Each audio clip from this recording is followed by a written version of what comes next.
Oh, they're rattled. They are so rattled. They are so unbelievably rattled. We're here for it. Let's do it.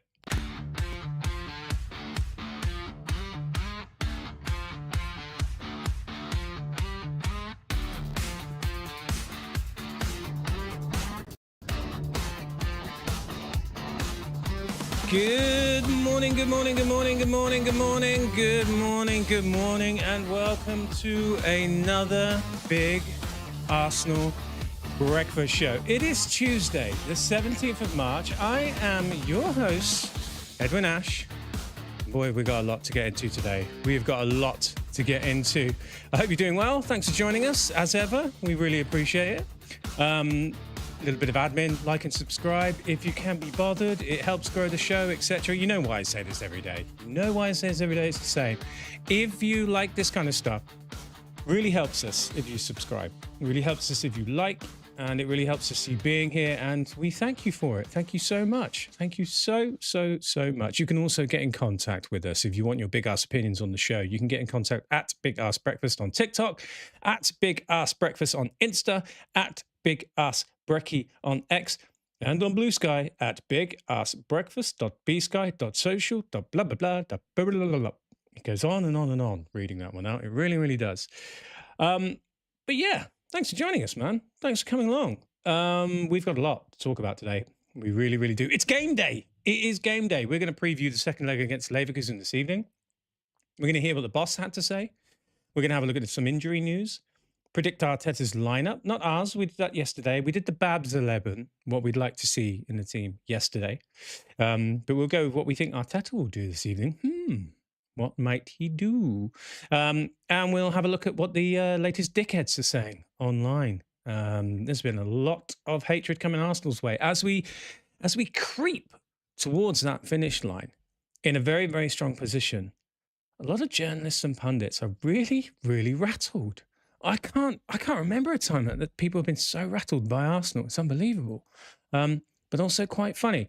As ever, we have your Big Arse opinions, but also your Big Arse team talks. We've asked you what you would love to say to the team before the match in the dressing room to get them hyped, to get them go. I tell you what, just print out some of the shit that's been online, stick it on the dressing room wall. If that's not inspiration enough, I do not know what is. But there we go. What would you say to the team? Would you be like, hey guys, let's play some really sexy, great, honest football? Or would you say, let's cheat our way? Speaking of cheats, let's get on to some general news. Now, I don't know if you saw this article yesterday, or saw the news yesterday, but basically, Chelsea have finally been caught out. I'm sure you've seen it all by now. So basically, they've been done for hiding payments to agents, etc. And I won't spend too much time on this because, after all, it is an Arsenal show. And we don't want to spend too much time talking about them. But I thought it was quite interesting because it really just confirms a lot of what we've known all along.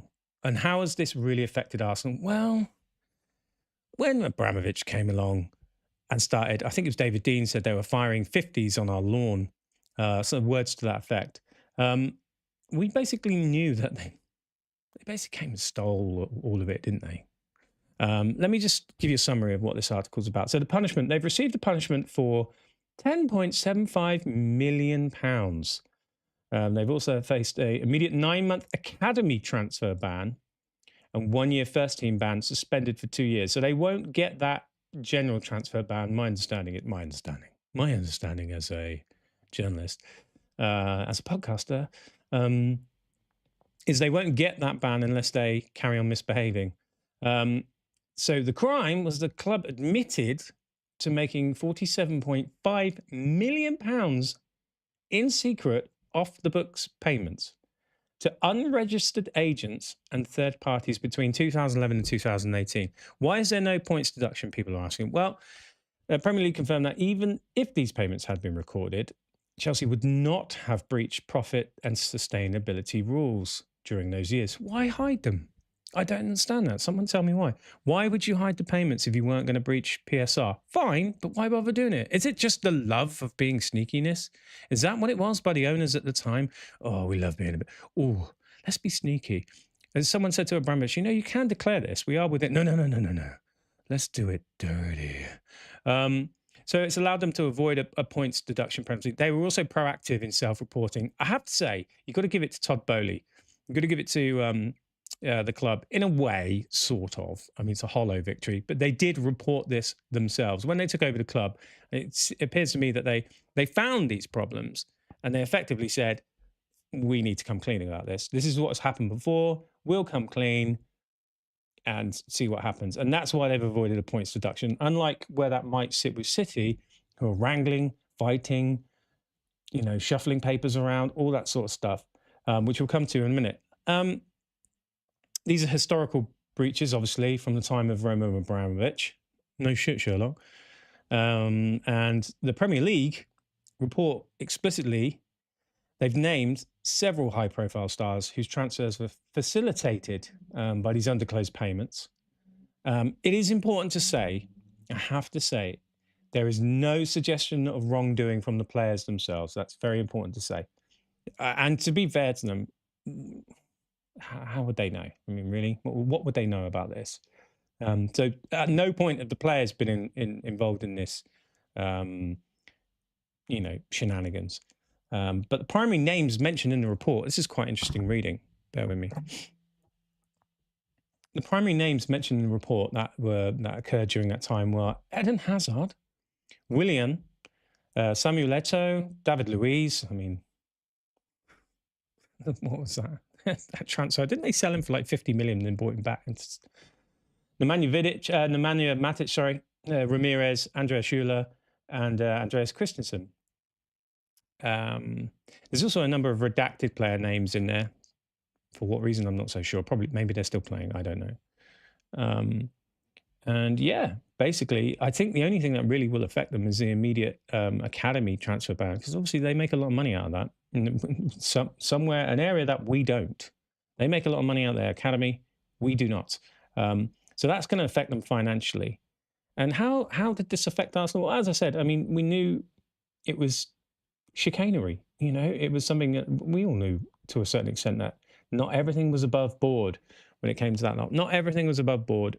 And they swooped in, took themselves from a position of nearly going bankrupt to buying every trophy around. And to be honest with you, they took our space. They took our space by financial doping. With regards to the City thing, who knows? Who really knows how that's going to play out? Because if Chelsea can get away with the points deduction, maybe City can. It feels to me like there's going to be a deal. The 115 charges thing has run on for so long, so long. I mean, where is it going to end now? It feels like it's going to be a plea bargain, So watch this space. Now, enough about them. Let's move on to us. Right. Ahead of the Leverkusen game, Arteta had been speaking in his presser.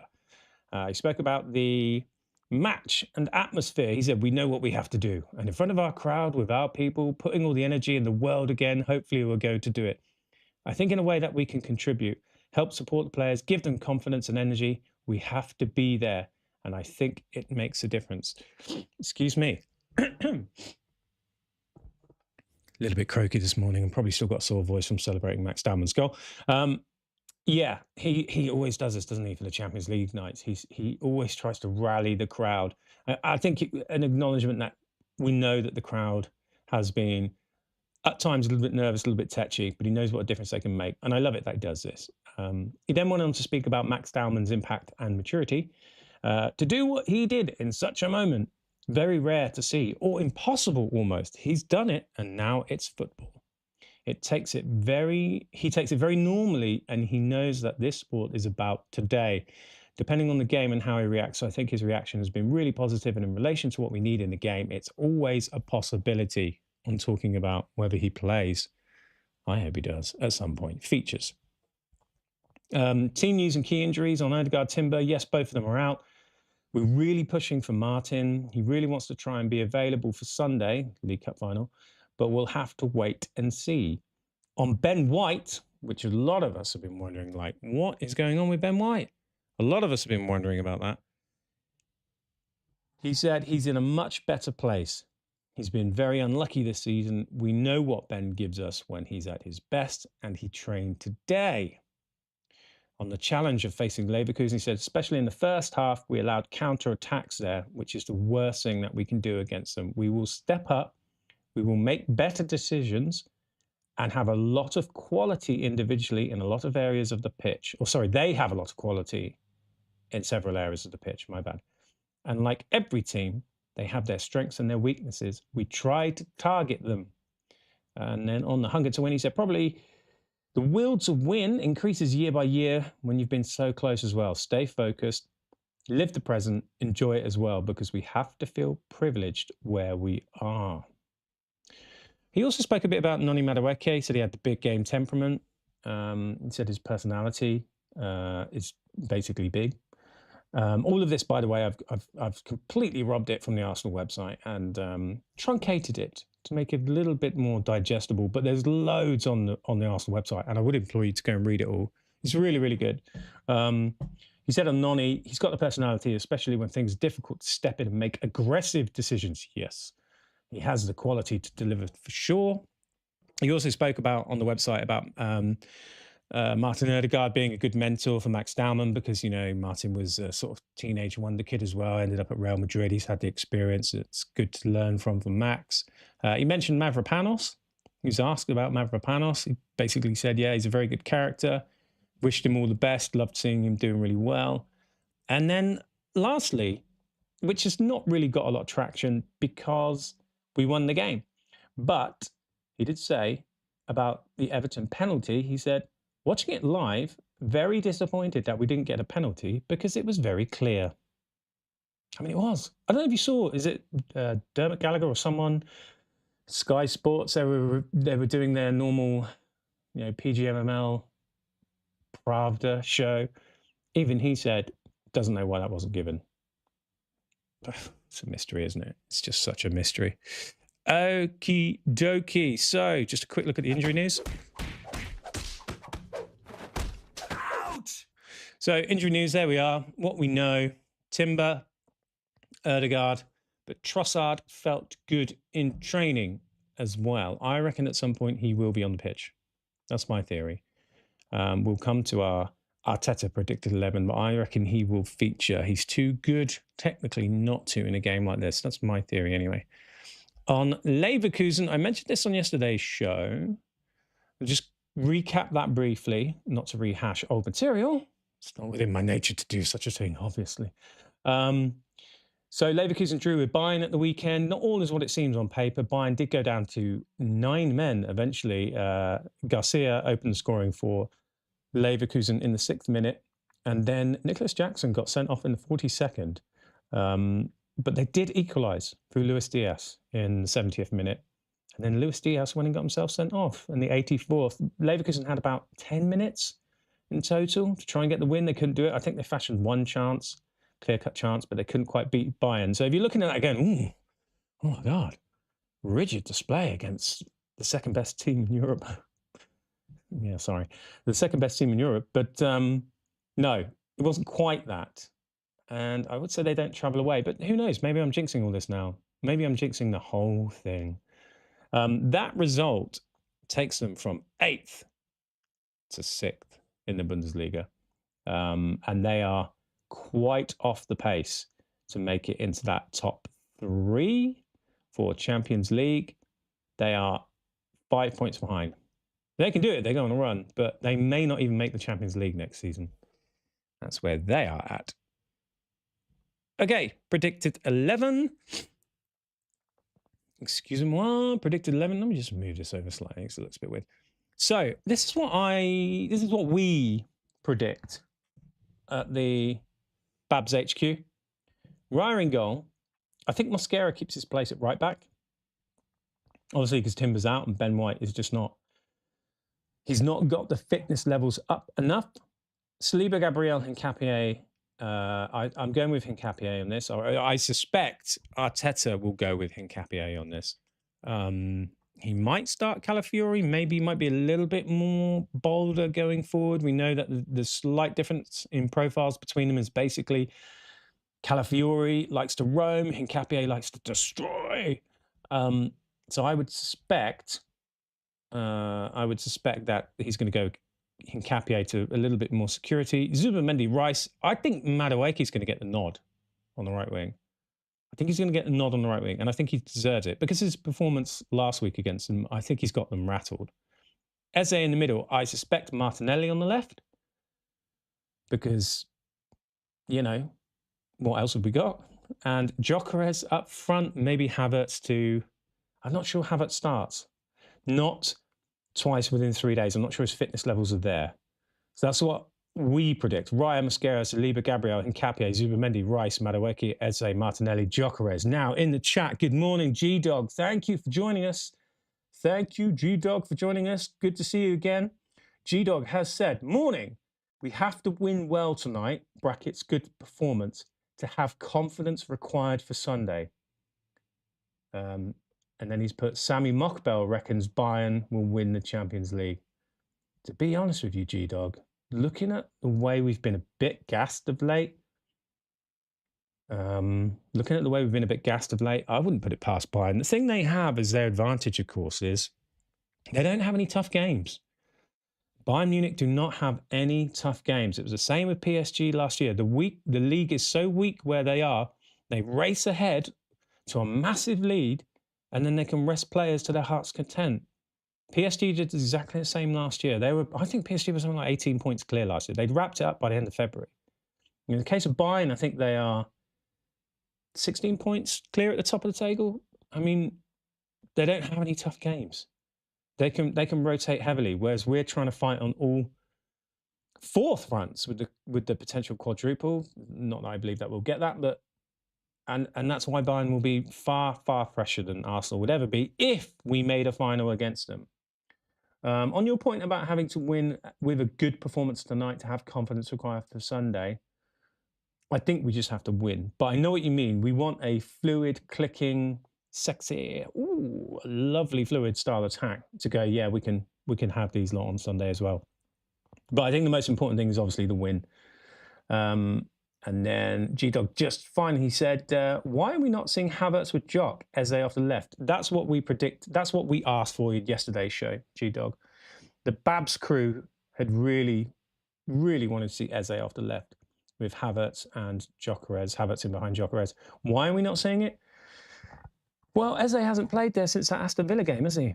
When he let Matty Cash in at the back door. And he seems to be in a permanent, I don't know, probation for it. It's so strange. But I would love to see Eze off the left. Really would. Thanks for getting involved, G-Dog. Stick with us. So, that is the Leverkusen predictions. And I hope, as G-Dog said, we have a wonderful performance tonight, a confidence-building performance, something that shocks the... No, don't say shock, Eddie. Something that really gets the team going, really gets the team going ahead of Sunday. And wherever you're tuning in, hopefully it won't be another nail-biter like we've been witnessing recently. But I think I have confidence that we can do it and do it well. Fingers crossed. Now, before we come to your big ass opinions, I'm sure you've seen what's been doing around last night or yesterday was basically a hit piece from Skid Mark Ogden.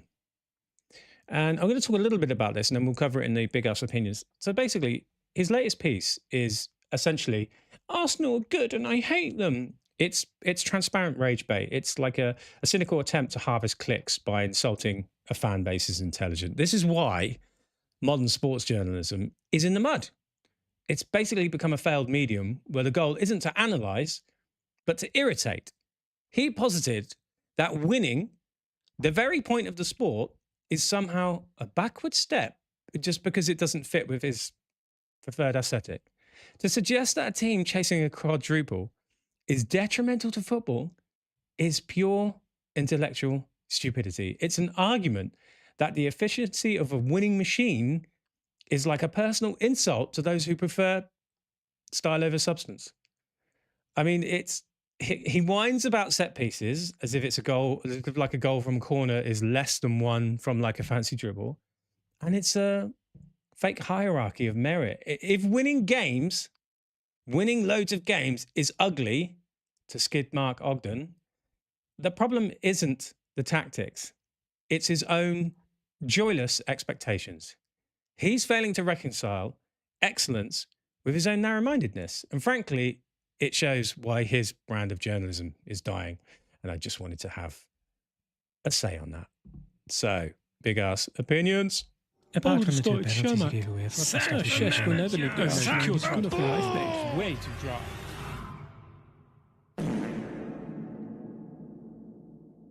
Ooh. Yeah, so on that, let's just continue a little bit about Skid Mark Ogden's hit piece on Arsenal, the rage bait. Look, and do you know what? I have to give it to him. He's done it. I have to give it to him. He's got us pissed off. It's worked. It really has worked. You do engage with it. You know, people can post some pretty egregious things about your club with the idea to get you all hepped up to go and engage. Now, I did go and read the piece for my sins. For my sins. I then went and shaved my skin afterwards. But I did go and read it, and it is a load of garbage. So don't bother. Don't give it any air. I've given it some air now. I'm aware of the irony. Don't bother. Don't go near it. Just remember that at the end of the day, Skid Mark Ogden is a very, very, very jealous boy. My message to you, Skid Mark Ogden, is get well soon. Jealousy is a disease. I hope you recover well. In the piece, he did say that we were ugly, despite the fact we are the leading scorers in the Premier League. He then referenced a Man United team in 2008, which is where the whole thing falls apart, basically, who have pretty much the exact same set-piece percentage of goals as Arsenal do now. So if they weren't boring, why are Arsenal? Yeah, and look, you know, we had an email the other day from, I think his name was Olo for a Team Talk, and he said a really good thing. He said, winning ugly might be the most beautiful thing there is. So come on, man. Joyless twat. Okay, in response to that, Yankee Gunner, who, have you heard of Yankee Gunner? Do you know Yankee Gunner? I don't know this guy. He seems to have some sort of podcast or something. Ugh, who is this guy? He said, I should be happy every time a major sports media outlet publishes an article like Mark Ogden's today, because it just pushes fans away from those outlets in search of something more thoughtful and not purely clickbait. But it's still a shame that's what sport writing has become. Yeah, it really, really is a shame that's what it's become. It really, really is. But as I said, I'd imagine Skid Mark Ogden hadn't been hitting his quota for clicks in this quarter, so he probably got himself in trouble. Moving on to Chris Hudson at CH1 Hudson regarding the Chelsea breaking news yesterday. Wenger, at the time, said financial doping. No one listened. You're right, Chris. No one did. And no one gave a shit. No one gave a shit. And no one gave a shit until 115 came up either. I don't know what to say, man, but I'm in full agreement. Okay. Also, Zo at Red Carpet Views. I like that, Red Carpet Views. He said, Mikel called us cheaters for corners, while his club just got sanctioned for actual cheating during his entire time at the club. That is a zinger. That is a zinger, Zedo. I love that. And then in defence of Arsenal, an unlikely source who's sort of turned the corner with Arsenal was Oliver Holt. He said a couple of things. On the Chelsea thing, he said, after the Premier League's pathetically lenient punishment, here's the question we ought to be asking. Should there be asterisks against Premier League titles that Chelsea won in 2014-15 and 2016-17? I wonder if Alan Pardew will come out and say there should be asterisks against their titles. Nice one, Oliver. He also features twice in today's Big Arse Opinion section. He said, time to show Mikel Arteta the respect he deserves as Arsenal edge closer to the first title for 22 years. Fucking men. They've been coming for us for a long time, but I do think, as Nepenthe said on yesterday's show, a chap who I quoted, he said he thought that some of the media was turning. At the moment, probably not enough. given the amount of crap we've had. And then today's Instant Karma tweet of the day. Instant Karma take of the day. Yeah, ladies and gents, Instant Karma take of the day. If you're listening on the podcast, by the way, Karma, this is really a visual gag. And I'm not even sure if you can see it on YouTube either. It's Instant Karma. And it's Calma spelled C-A-L-M-A. I mean, if you have to explain it, Eddie, it's not funny. Simple as that. If you have to explain it, it ain't funny. But it's Instant Karma. And it's the take of the day that we think that either brings down temperature or just has a nice little feel about it. It's not too ragey. It's not too excitable. It's not like, we're going to win it all.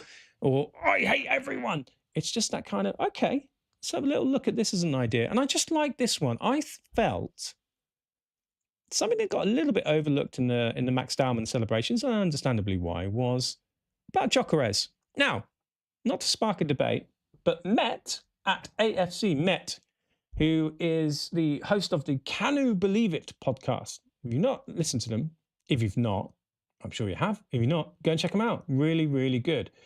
And Met said, Victor Gyökeres has had some stinkers this season, but that goal against Everton, if we go on and win the league, we will be remembered, and he will as well, as a big part of us doing it. True. It hasn't been the bang, bang, bang, bang, bang, bang signing that we thought it might be, but he certainly has contributed. And I do think that that goal, even though it's just a tap in, and I'm not the only person who said this, that goal that he scored against Everton, I envisaged last season that going across the face of the goal and Everton clearing it because no one's there to tap it in. Do you remember all these? Do you remember all these cutbacks and things that we used to see where Havertz or Jesus was, you know, in between the halfway line and the penalty area? It used to drive us mad, didn't it? It used to drive us mad. So no, I don't think Gyökeres is the second coming of Romario, but he is getting goals that we just didn't really see last year. He's not, I'm not going crazy for it, but I just wanted to give him some flowers. He scored a big goal. He was there. We need to give him some credit for it. Okay, that's Big Arse Opinions. Now it's time for my favorite part of the show. I don't know what you guys think. I absolutely love this. It's Big Arse Team Talks time. Keep it simple. One touch, two touch. And then go in the mix. Get it on the deck. The inverted wing backs need to occupy the half space to create a numerical overload in the central pivot. Yeah, baby. It's time for your Big Arse Team Talks. The part of the show where we entreat you to get involved and basically give us what you would say to the team given the opportunity. Now, you can email us, show@bigarsenalbreakfast.com. That's where the team talks have been coming from at the moment. And I have to say, it's a lot of the same names. We've only been going 2 weeks, but we were really, really glad that you have gotten involved. Now, first of all, North London Nerd. Thanks, Nerd. He's emailed in again. He says, lads, my team talk would be this. Lads, Casper Hjulmand spent a whole presser crying about our dark arts. If the Leverkusen manager is already rattled, we've won the mental battle. Stay focused. Give the crowd an extension of that feeling from Saturday night.